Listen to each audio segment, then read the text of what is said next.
Most people think they know the story of WWE. They think it began with Hulk Hogan flexing his muscles on television, or with Stone Cold Steve Austin smashing beer cans together in a packed arena, or perhaps with the thunderous pyrotechnics and screaming crowds of WrestleMania.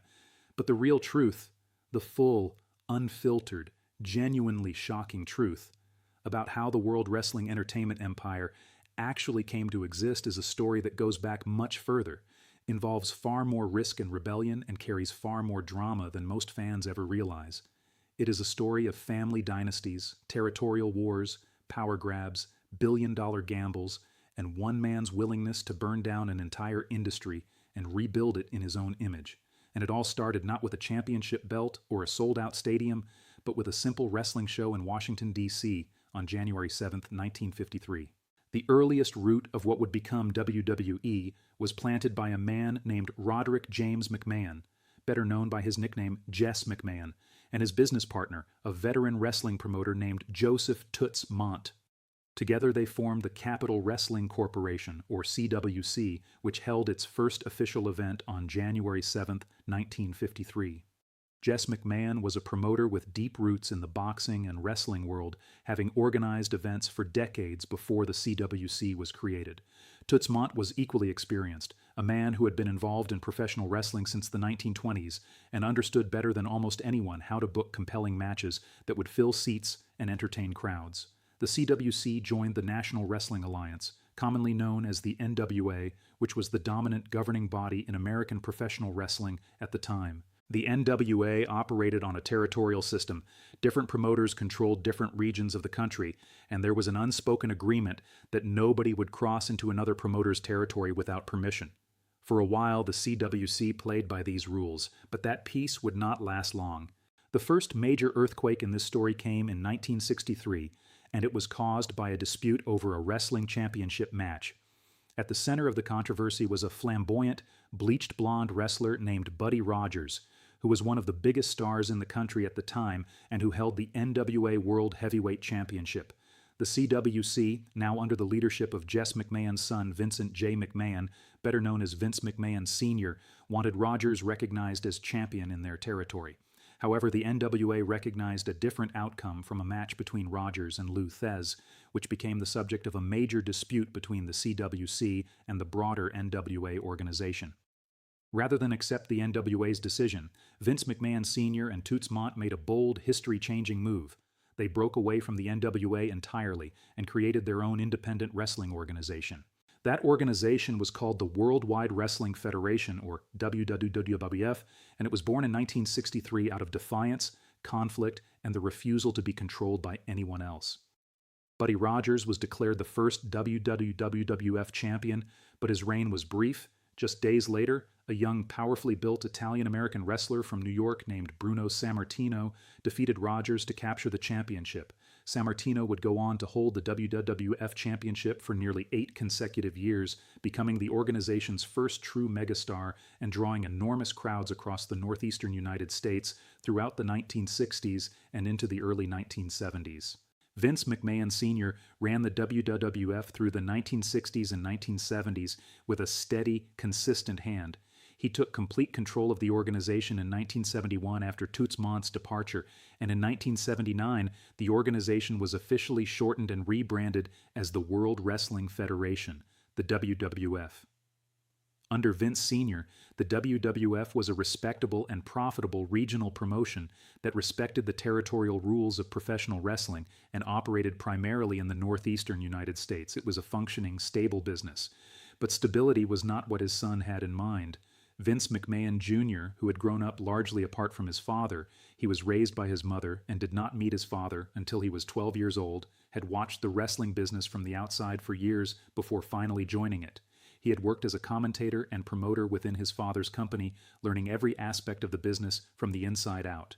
And by the early 1980s, he had a vision that was so radical, so aggressive, and so unprecedented that it genuinely shocked the entire professional wrestling world. In 1982, through his company Titan Sports, Vince McMahon Jr. purchased the Capital Wrestling Corporation from his aging father and the other partners who had held stakes in the organization.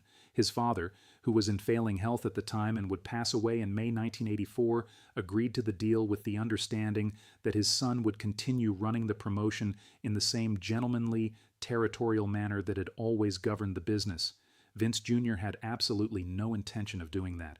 The moment he took control, he began doing something that had never been done in the history of American professional wrestling.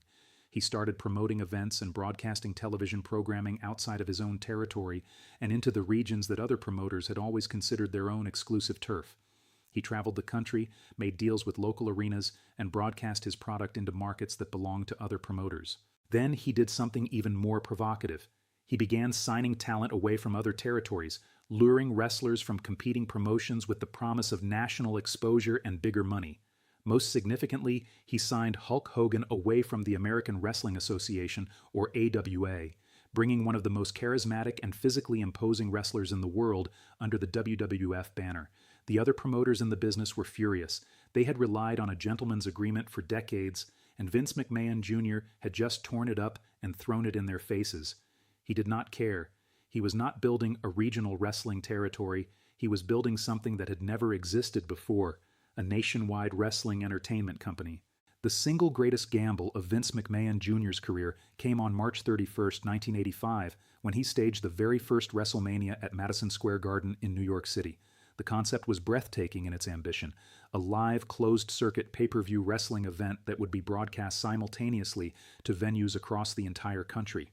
The production costs were enormous, the concept was completely unproven, and if the event failed, Vince McMahon Jr. later admitted that the company would have been financially destroyed. But WrestleMania did not fail.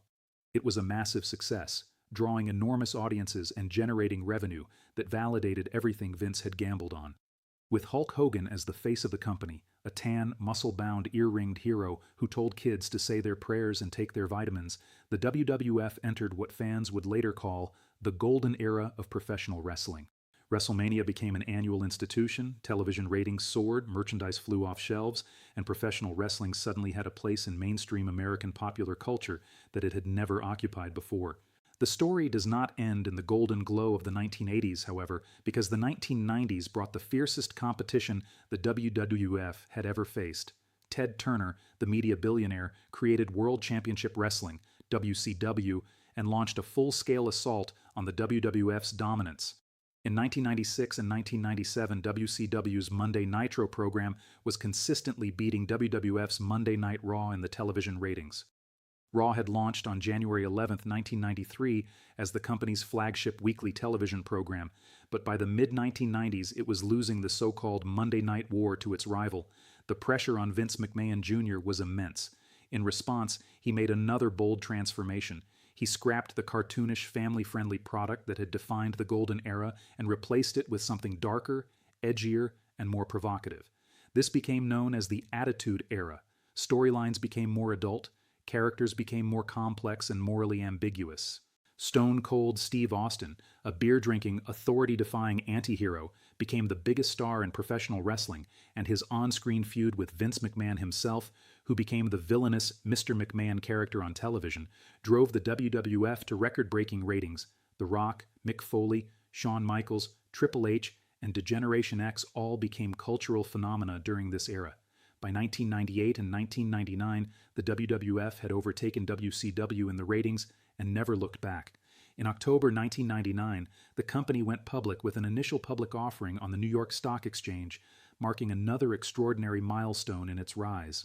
WCW eventually collapsed, and on March 26, 2001, the WWF purchased its biggest competitor, World Championship Wrestling, from Turner Broadcasting System. It was a stunning end to the Monday Night War, and Vince McMahon had won. But even the name WWF would not survive the decade. In 2002, the World Wrestling Federation lost a trademark lawsuit filed by the World Wildlife Fund, which had also been using the WWF initials for years. The wrestling company was legally required to stop using the name. On May 6, 2002, the organization was officially renamed World Wrestling Entertainment, WWE, the name the entire world now recognizes. The company also split its roster into two distinct brands, Raw and SmackDown, creating separate weekly shows that helped manage the enormous talent pool the company had accumulated. From that point forward, WWE continued to grow into a global entertainment brand that extended far beyond wrestling matches. It produced films, launched its own over-the-top streaming network, signed landmark television deals, and spread to every corner of the world. Monday Night Raw, the program that had been airing since 1993, moved to Netflix in 2025, marking yet another evolution in how the company delivered its content to audiences. In 2023, in perhaps the biggest corporate moment in the company's 70-year history, WWE merged with the Ultimate Fighting Championship under the umbrella of Endeavor Group Holdings to form a brand new parent company called TKO Group Holdings, a merger that valued the combined entity at billions of dollars and transformed both organizations into a single global sports and entertainment powerhouse. Vince McMahon, who had guided WWE for over 4 decades, resigned from TKO Group Holdings in January 2024 following serious legal allegations, including accusations of sex trafficking and sexual assault, and became the subject of an ongoing federal investigation.